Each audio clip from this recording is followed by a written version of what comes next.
Hi, I'm Jay Andrews with Laguna Tools. Today we're going to do a setup video for you on our new Flux dust collection system here. This is a cartridge style, bag style dust collector with 1 horsepower motor.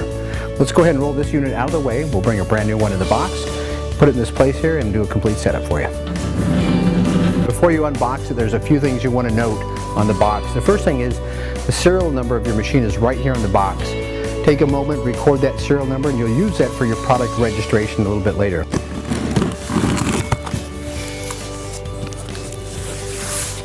Okay, so we've got our box open up. The first thing that you want to get out is the owner's manual. Take a moment to open up the owner's manual, read through it, and follow all the instructions that are outlined in the manual. All right, let's grab the base and remove this and set this on the bench. This is one of the side support pieces.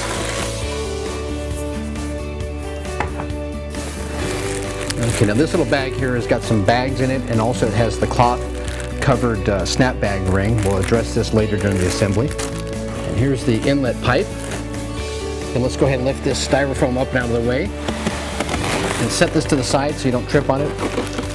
Now that we've got that out, let's go ahead and take out, this is the other side support piece. Now to lift out the last two components, I've moved the box down to the floor. These will be the heaviest single components there. First, let's take the filter cartridge and we'll set it up on the bench. Now the last big piece to come out is the motor and upper assembly here. If you need a hand to help you lift it, go ahead and do that. Take this out and set it up on the bench. And then we've got the last remaining side support pieces to come out. Now here's all the components of the Flux dust collection system. We've got them laid across the bench here. We've got the 1 micron canister filter. We've got the cloth covered snap ring here. Our inlet adapter, of course, the most important thing is our owner's manual. Our motor and upper housing assembly, the base frame. We've got the side support pieces over here, and then our parts box right here. So let's open up the parts box here. We've got one of our clamps. We'll have all the caster wheels here. The crank handle. We've got the canister handles and wrenches and hardware bag. Now we've removed all the big parts off of the bench, and we've got just the frame with the caster set up, and I've laid out the contents of the 2 hardware bags here. We've got the bag here with the upright supports, hardware. We've got those laid out. You're going to have 20 bolts and 20 washers with that. There's also a included wrench that you can go through and do most all the assembly with this one. It's got a 12 millimeter and a 14 millimeter end on an open end wrench. You can use this, or you can grab one from your toolbox. In the other bag over here, I've got the hardware here for my casters. Those are some washers, screws for the inlet adapter, and I've also got the canister handle hardware as well. I've got these all laid out. It'll make it easy to go through and to use. There's a few things that you will also need to use. You will need to have a Phillips head screwdriver handy, and I like to use, if you have one available, a ratchet wrench with a socket on it to go through and install these. It makes it a little bit easier than using the included wrench, but if you don't have that, you don't worry, you've got your wrench handy. Now these are the 4 3/8 flat washers that come in the caster's bag. We're going to go ahead and use one of these under each caster and just thread them right into the frame.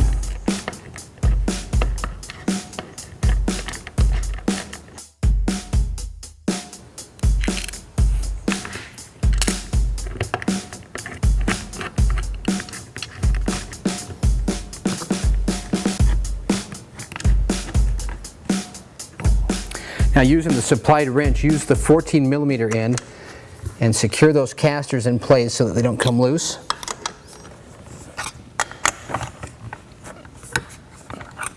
We're going to flip the base unit over and orient this in the correct location. So what you want to do is, you notice that there's 2 holes that are very close together and 2 that are wide apart. We're going to go ahead and face these wide holes toward us, and this will make this our right side, this will be our left side. The thing I also like to do is to kind of immobilize the base here a little bit while I'm doing assembly. Now we've brought the side support brackets over to the bench. I've got those laid out. I've got 4 bolts laid out, and I've preloaded the washers on them. You'll want to take note here that on the back side of these pieces, they're marked L and R, and I've laid them out on the bench with my left and my right in the correct position. So these are the long support brackets. Let's go ahead and take the right side and we'll bring it over here to the right side of the base and start bolting it on.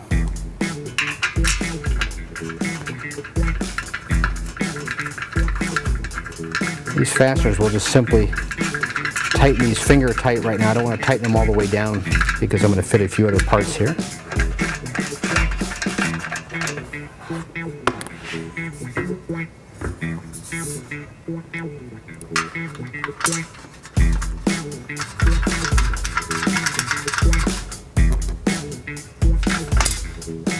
Now that we've got the two tall support brackets in place and just finger tight, we're going to use the small support brackets next. These are also marked right and left. Let's go ahead and grab the right side and hold it in place up here, and we'll grab some of our fasteners and put them in from the top first. Now it's time for the bottom ones. Go ahead and align this, and again with it finger tight you should be able to move it around in place correctly to be able to start your bolts.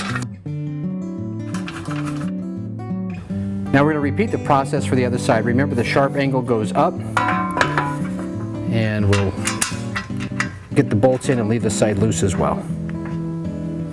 Now that we've got all the side support brackets in place and still finger tight, let's go ahead and grab the support plate along with the 4 bolts and bolt it in place on the back here.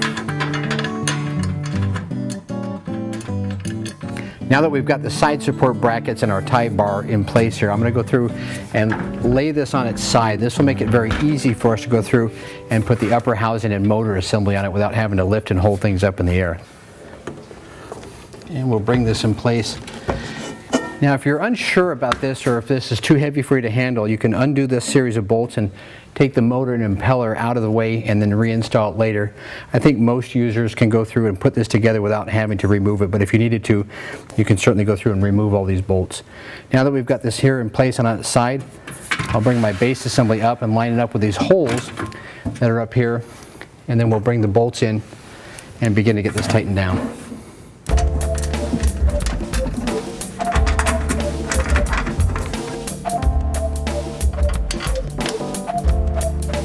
Now that everything is assembled and it's finger tight, let's go back and tighten up all of our fasteners with the wrench and get it secured in place.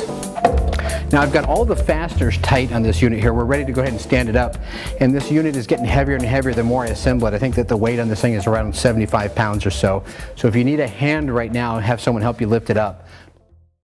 Now we're ready to install the intake adapter, and this has got 4 holes in it that go into the 4 holes on the top of the machine, and you've got these 4 screws that come in the intake adapter bag.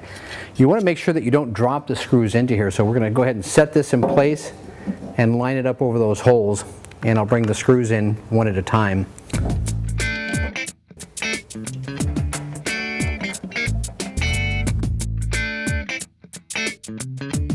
Now that we have the intake adapter in place here, go ahead and center it and tighten these down with a screwdriver. And be careful not to over tighten these and strip it out or crack in the plastic. Now we're starting to get this thing together, and it's starting to look like a nice dust collector here. We've got the inlet adapter on here, and it's really important to note to make sure that you're using safe operation practices. And one of the safety precautions that we ask you to use is to not operate this machine without a hose over the inlet adapter. It would prevent someone from reaching in if you had a hose on here, or dropping items in here that can damage the vanes that are inside here. So make sure that if you're operating the unit and you have it plugged in, that you've got a hose attached at all times. Now we've got the canister filter assembly here. It's a 1 micron filter. We're going to go through and install that on the machine. But I wanted to take a moment here and talk about the band clamp that goes around it. This is going to be the unit that secures it. And we have what they call a key bolt right here. And the key bolt looks like a key on this end, and it has the bolt right here.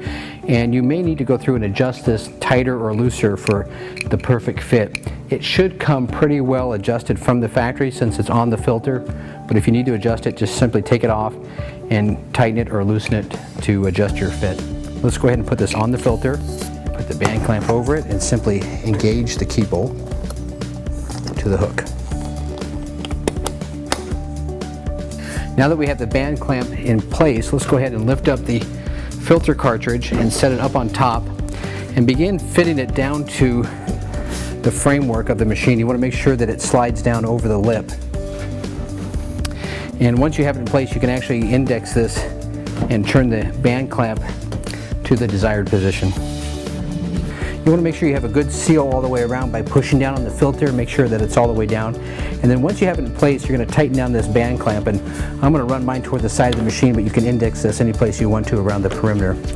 And we'll go ahead and line that up, and then just simply put the tension on that, and it should lock over. And if it doesn't seem tight enough, come through and adjust that key bolt, but that's pretty good in that position here. If you really wanted to, you can actually add a lock right there. It's got a position to add a lock right over the handle so that it doesn't spring open. Now that we've got the 1 micron filter cartridge in place, we're going to go through and install the bag. We're going to use this cloth covered snap band ring to lock the bag into place. The machine will be supplied with 2 bags. You're going to use 1 bag and you're going to save the other one for a spare. Let's go ahead and dry fit the snap band ring into place so you can see how it works. So the snap band ring is going to fit up inside the housing. You can see that there's a lip right here, and it's going to fit right inside this area. And when you fit it in place, you're going to put it in place, and you're going to bend this ever so slightly and let it snap into place up into this groove or into this channel on the upper housing assembly to lock your bag in place. And then when you need to dislodge it, you can pull this down and out to snap it out of place. This is felt covered so that it helps to prevent any dust from escaping the unit, and allows you to hold the bag in place very well. Now, to prep the snap band ring and the bag for assembly, we're going to insert this through the center of the ring, and then we're going to fold about 6 inches of the bag over the ring.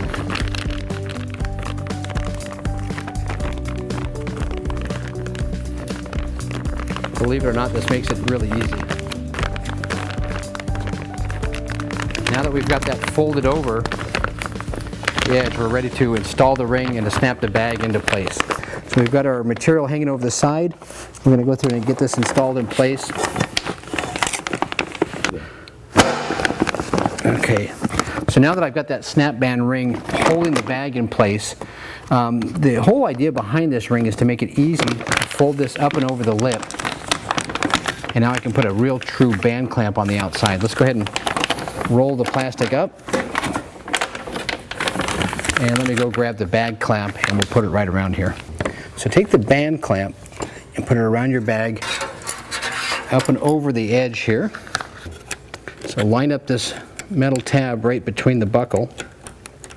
Engage as much of this as you can, and then apply tension and snap it in place. And this spring will actually apply the tension. Now that bag is firmly locked in place, and it's not going to go anywhere.